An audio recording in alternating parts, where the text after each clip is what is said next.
todos los órganos presentan necroscolicuativa cuando hay una interrupción. Por hipoxia es la más conocida, ¿no es cierto?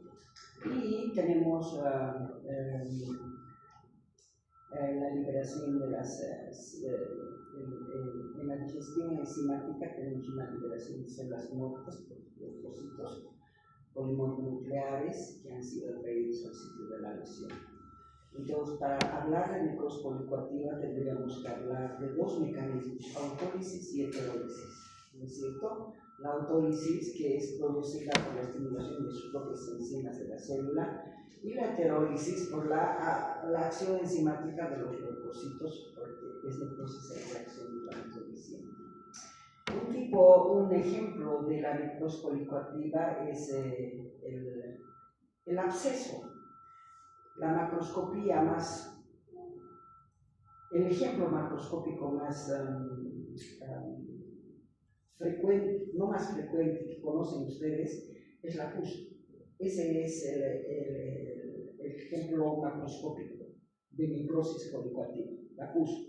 Y cuando ese tejido necrótico pus se encuentra en los órganos internos y que están separados o no tienen relación con la parte externa del órgano, se llama absceso, ¿no es cierto? Ya saben ustedes que es un absceso. Ese absceso, la parte central, va a tener necrosis colicuativa y va a estar bien rodeada por un tabique y no se comunica con la parte externa. Si se comunicara con la parte externa, estaríamos hablando de un absceso fistulizado, ¿sí? Entonces, esta necrosis colicuativa se presenta por varios actores, pero el que se presenta en el cerebro es por una isquemia cerebral. En el único órgano o el único tejido que presenta necrosis colicuativa por isquemia, la interrupción brusca de los vasos sanguíneos, es en el cerebro. ¿Por qué en el cerebro nos da necrosis colicuativa? Porque tiene gran cantidad de sustancia lipídica, ¿sí? Por eso hay la necrosis colicuativa. En otros órganos, la interrupción brusca de la circulación sanguínea nos va a dar necrosis coagulación, ¿no es cierto? Bueno. Este proceso de la necrosis colicuativa está relacionada por autólisis y heterólisis, ¿sí? Autólisis, donde las propias enzimas de la célula degradan las membranas y todos los componentes, y heterólisis porque hay una reacción inflamatoria donde participan los neutrófilos y esos también van a ir a la mejoría. Este es un ejemplo. ¿Puedes apagar la luz, por favor? Este es un ejemplo de la necrosis. Tendríamos que ser colicuativa, ¿no es cierto? Pero es cerebro. Perdón. Es lo que no hay en el cerebro es de coagulación por una interrupción brusca de la circulación sanguínea. Entonces, lo que sí se presenta es la necrosis colicuativa, la que estamos avanzando ahora. Ese es un absceso cerebral, porque tenemos donde está la flecha amarilla, la necrosis colicuativa, la pus, y que está bien rodeada por una especie de tabique, ¿cierto? Entonces, absceso cerebral por necrosis colicuativa, por obstrucción, por interrupción de la circulación sanguínea en el cerebro. En otros tejidos va la necrosis de coagulación. Esta es la imagen histopatológica de la necrosis colicuativa, ¿no es cierto? Es un absceso hepático. Ustedes van a ver donde está la flecha roja, es la pus, la necrosis colicuativa, y está rodeada por hepatocitos en la periferia. Ahora bien, ¿cuáles son los criterios histopatológicos para poder reconocer la necrosis colicuativa? Son tres los criterios histopatológicos para reconocer la necrosis colicuativa. Uno, detritus. ¿Qué quiere decir detritus? Detritus quiere decir de que es un fondo que resulta de la degradación de las fibras colágenas, degradación enzimática de fibras colágenas, degradación de citoplasmas celulares, todas las células, inclusive los hepatocitos, degradación de núcleos, ¿no es cierto? Y todas esas degradaciones nos van a dar lo que llamamos detritus, ese fondo sucio, finamente granular, rosados, basófilos, o finamente fibrilar, también eosinófilo, por la degradación de los colágenos, entonces nos va a dar filamentos rotos, fragmentitos de filamentos de colágeno. Entonces, por eso decimos, el fondo sucio que se llama detritus está caracterizada por un fondo finamente granular, basófilo o eosinófilo, o un fondo finamente fibrilar, eosinófilo, que corresponde a la fragmentación del tejido de sostén o colágeno. ¿Sí? Los finamente granulares basófilos corresponden a la fragmentación de los núcleos, y los finamente granulares eosinófilos corresponden a la fragmentación de los citoplasmas. Entonces, como primer criterio histopatológico tenemos un fondo de detritus, basura. El segundo criterio histopatológico es que hay un infiltrado de neutrófilos. En este foco vamos a ver los neutrófilos, que son esas células que tienen un núcleo con 3 ovulaciones, 4 ovulaciones, ¿no es cierto? Hasta 6 ovulaciones tienen los neutrófilos. ¿Sí? Entonces hay un infiltrado de neutrófilos. Y todo tejido necrótico es un buen caldo de cultivo para bacterias. Entonces vamos a tener colonización de bacterias. Y esa colonización de bacterias se ven como unas manchas plomas sucias amorfas. No tienen forma, pueden ser grandes, pueden ser pequeñas, manchas plomas sucias. Estas son las manchas plomas sucias. Miren aquí, hay unas manchas plomas sucias. Miren, hay todo esto. Las manchas plomas sucias no tienen forma. Entonces, esas son colonias de bacterias. Todo tejido necrótico es un buen caldo de cultivo para la colonización de bacterias. Esta se ve con las manchas plomas sucias. En cambio, acá no hay. Acá no hay. Acá tampoco, pero en este foco hay manchas plomas sucias amorfas. Esas son las colonias bacterianas. Repito, 3 criterios histopatológicos para poder hacer el diagnóstico de la necrosis colicoactiva. 1. Un fondo de detritus, que es esa basura, degradación enzimática de citoplasmas, de núcleos, de fibras colágenas. 2. Infiltrado de neutrófilos en ese foco. 3. Presencia de colonias bacterianas, que son manchas plomas sucias. Déjame hablar de la computadora para que tú puedas manipular el foco.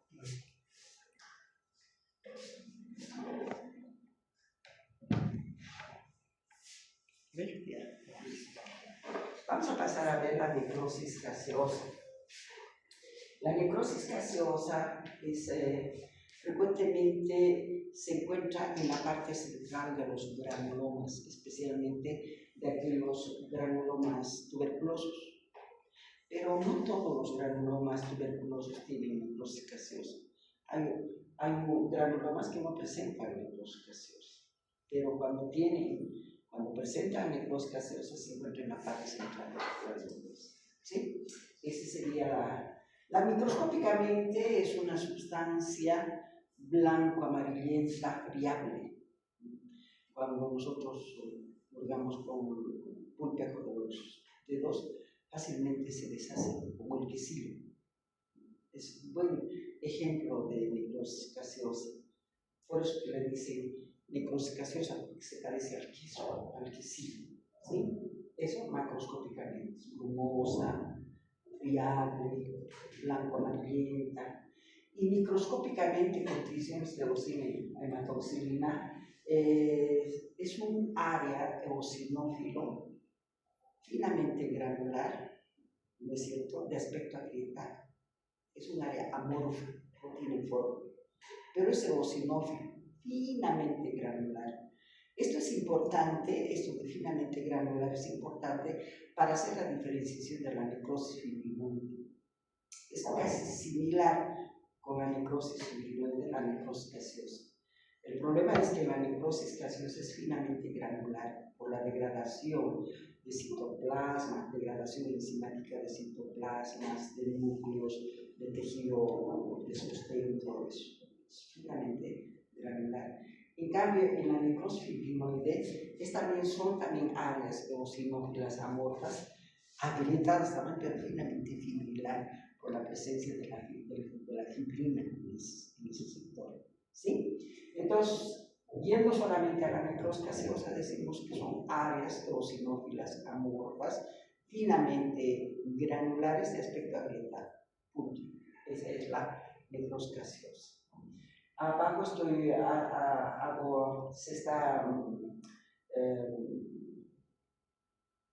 es la descripción de un granuloma. ¿Sí?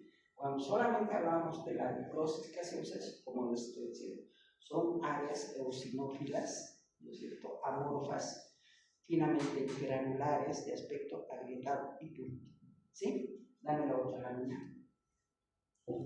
Esta es la macroscopía de la necrosis gaseosa. Si ustedes ven, parece que es un quesillo, ¿no es cierto? Y ahí vemos que es finamente granular. Es friable, de un color blanco amarillento, que es blanco y ahí medio también. ¿Sí? Esa es la necrosis gaseosa macroscópica. Vamos a la otra. Y esta son 3 ganglios. Si yo les digo, hagan descripción de esta lámina, nos dicen si observa 3 ganglios. Estos 3 ganglios están mostrando un tejido necrótico, ¿no es cierto? Y este tejido necrótico es un área eosinófila, ¿no es cierto? Completamente eosinófilo amorfo, no tiene forma. Eosinófilo amorfo, y aquí ya se ven que son finamente granulares, porque son bolitas finamente granulares, y tenemos ya ciertas grietas, ¿no es cierto? Entonces, vamos a la otra lámina. Todo esto es un granuloma, ¿sí? Pero solo esto es la necrosis gaseosa. Todo esto. Y si ustedes observan, es un área eosinófilo, no tiene forma, eosinófilo finamente granular, son granulitos, no son filamentos, son granulitos y de aspecto agrietado por friados. Entonces, así es como se describe la necrosis gaseosa. Dame otra. Vamos a pasar a ver la necrosis enzimática de la grasa. Para describir la necrosis enzimática de la grasa hay una causa que es muy frecuente en las pancreatitis aguda necrotizante. Pero podría ser un traumatismo del páncreas, podría ser una coledocolitiasis, ¿no es cierto? Como tiene un conducto común, que cuando hay una coledocolitiasis entonces existe lo que es la inflamación por la bilis, ¿no es cierto? Una pancreatitis química que puede darnos y llevarnos a ese tipo de necrosis enzimática de la grasa. Puede ser también por el abuso de alcohol, infecciones virales o traumatismos. Cualquiera de estas causas nos pueden llevar a lesionar los racimos pancreáticos. Ustedes saben que el páncreas secreta a la luz del tubo digestivo a la primera porción del duodeno, ¿no es cierto? Es donde se desemboca el conducto común, y para ayudar a lo que se llama la digestión de los alimentos. Entonces, ahí vamos a ver que en vez de que estas enzimas lleguen a donde tienen que llegar, hay un traumatismo o hay una lesión de los racimos glandulares, y las enzimas, esos racimos glandulares lesionales, se van a liberar las enzimas hacia el tejido adiposo peripancreático.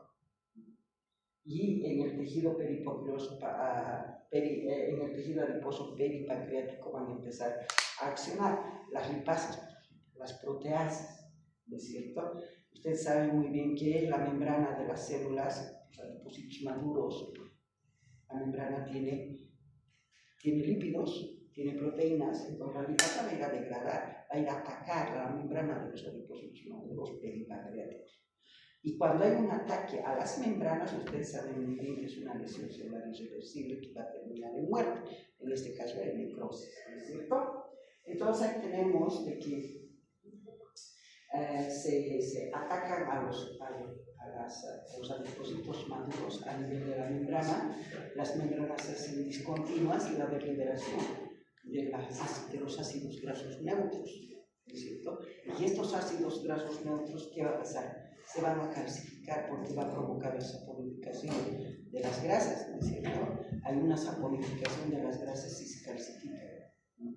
Y estas calcificaciones que se distribuyen en toda la grasa peripancreática, entonces van a quedar por tiempo indefinido en la cavidad abdominal sin causar ninguna lesión después. ¿Por qué? Porque los macrófagos no tienen enzimas para cuerpos extraños como son las calcificaciones, pueden ser gasas, esas cosas, ¿no? Entonces por eso es que se quedan por tiempo indefinido estas calcificaciones, esta saponificación de las grasas, que cuando pasa mucho tiempo y el paciente es sometido a una cirugía abdominal, entonces aparecen en el epiplón aparecen estas manchas blanquecinas, opacas, pequeñitas, duras, que es la saponificación de las grasas o la calcificación por una pancreatitis. Y el cirujano dice, este paciente debe sufrir una pancreatitis en algún momento de su vida, ¿no es cierto? Eso es la macroscopía. Y en la microscopía, ¿qué vamos a ver? Vamos a ver adipocitos maduros normales de bordes irregulares, de aspecto de vidrio deslustrado, dice, ven aquí el vidrio catedral que está allá. Ese es opaco, ¿no es cierto? Los vidrios catedrales, en cambio, este es el vidrio.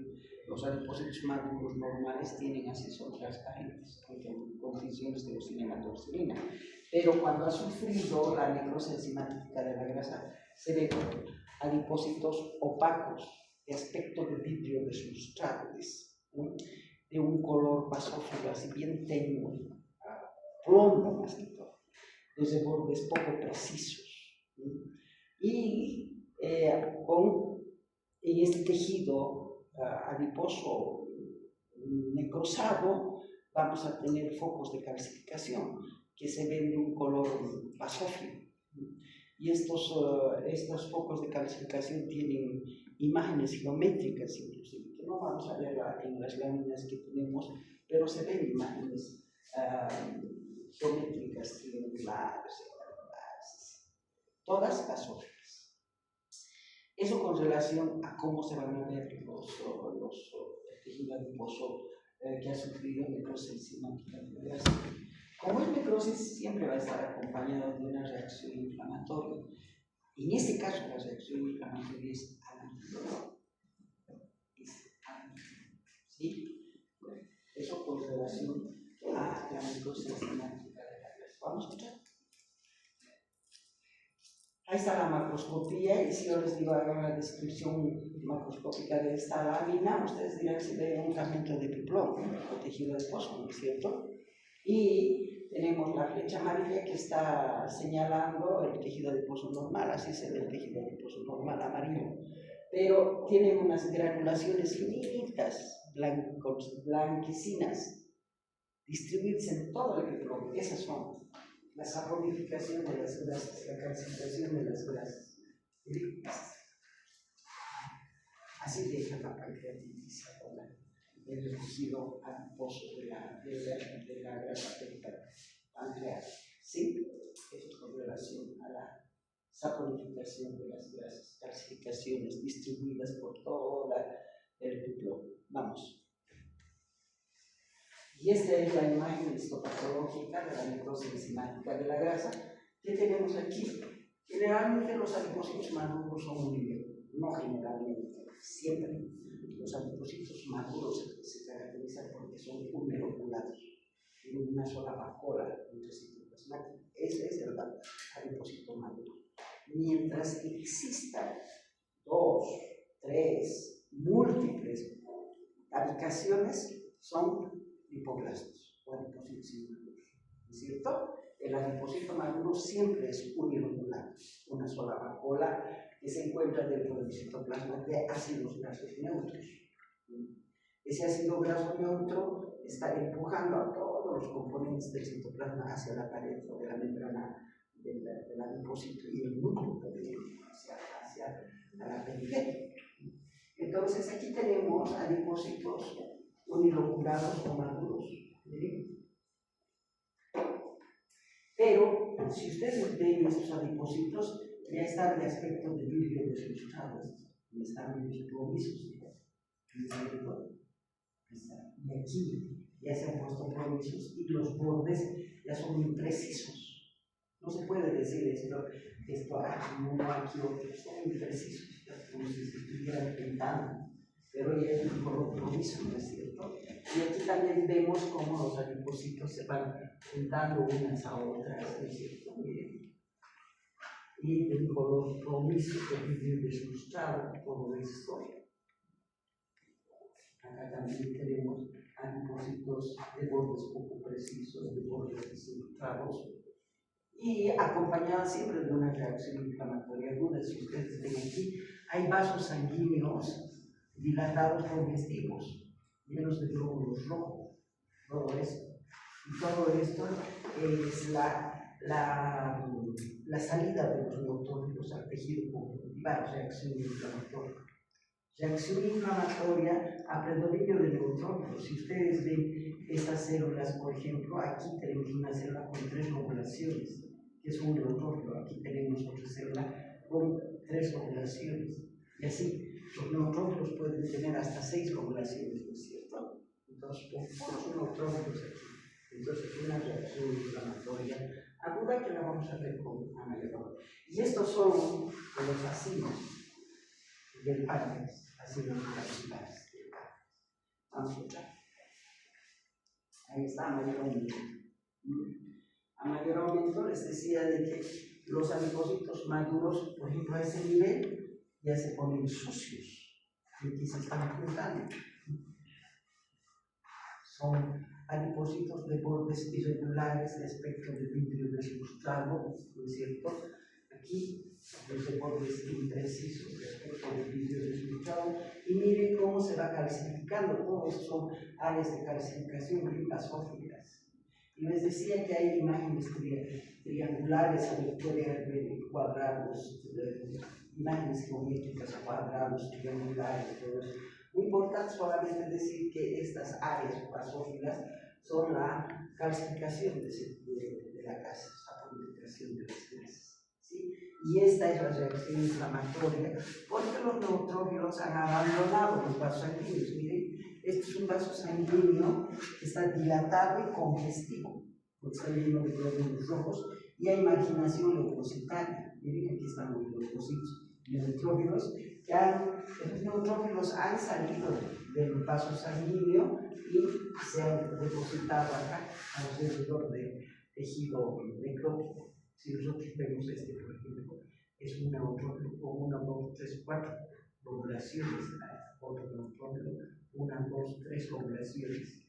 Son las pelotitas que van acompañando para poder decir las lobulaciones, ¿sí?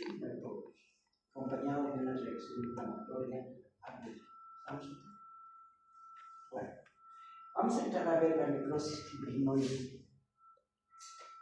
Esa necrosis fibrinoide generalmente se ve, es muy frecuente ver en los famosos rechazos de órganos trasplantados o en algunas enfermedades inmunológicas como la fiebre reumática, en la artritis reumatoidea,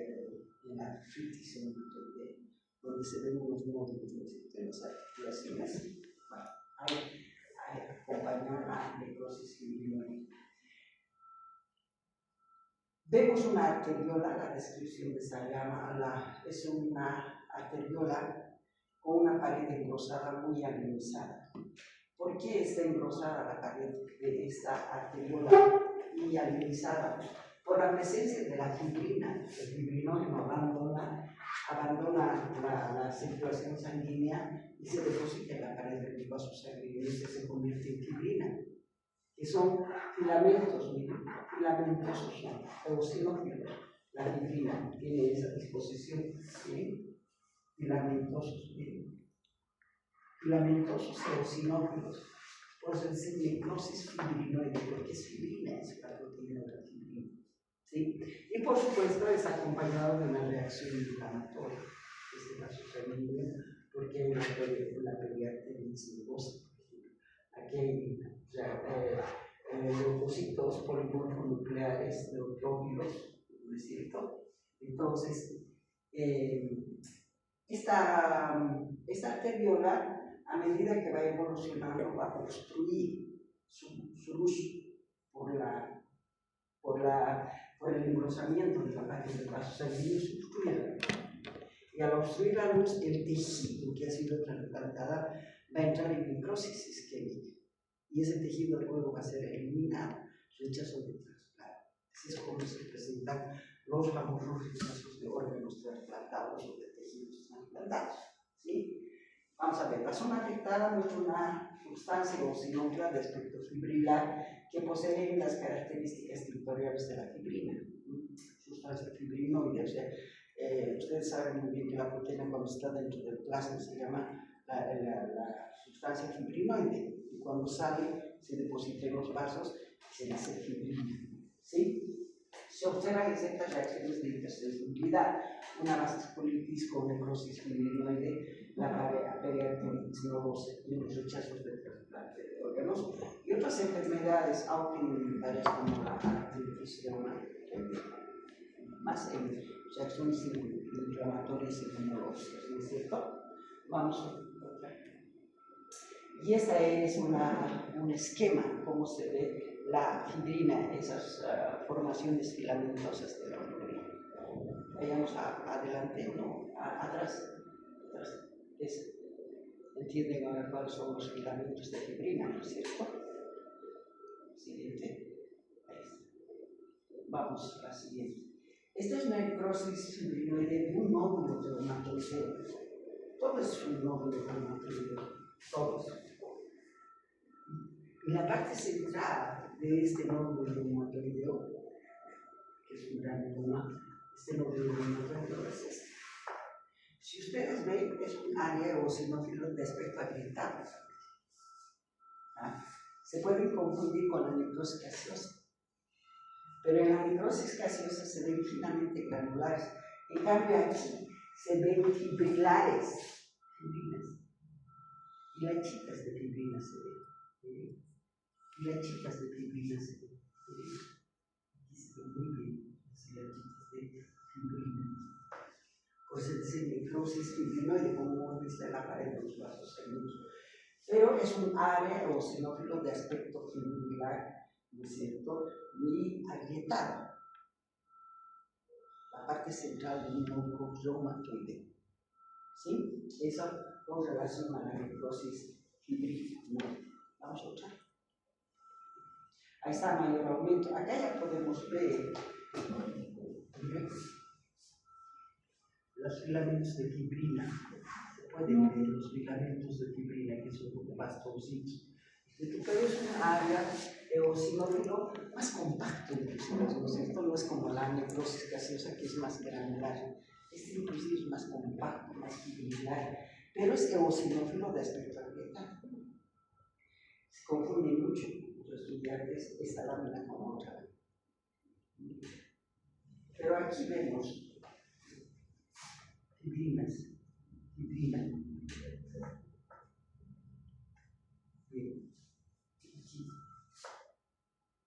Filamentos de fibrina. ¿Sí?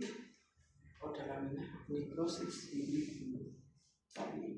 Vamos a entrar a acúmulo de proteínas, pues, acúmulo de sustancias. Sí, hemos hecho algunos acúmulos de sustancias como los cuerpos de Mallory. Los cuerpos de Mallory que hemos visto en la hepatitis alcohólica, en una célula normal, que era acúmulos de proteínas anormales en células anormales, que eran los cuerpos de Mallory, la degradación del citoesqueleto de los hepatocitos. Y les decía que el citoesqueleto de los hepatocitos son proteínas, ¿no es cierto? Entonces era degradación de proteínas, se degradaba el citoesqueleto y esas proteínas se acumulaban en un foquito dentro del citoplasma de los hepatocitos lesionados, ¿sí? Y se llamaban cuerpos de Maurer.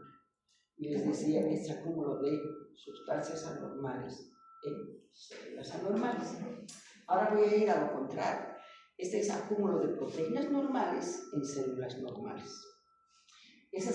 ¿Cuáles son las células, los leucocitos que sintetizan proteínas altamente específicas llamadas inmunoglobulinas?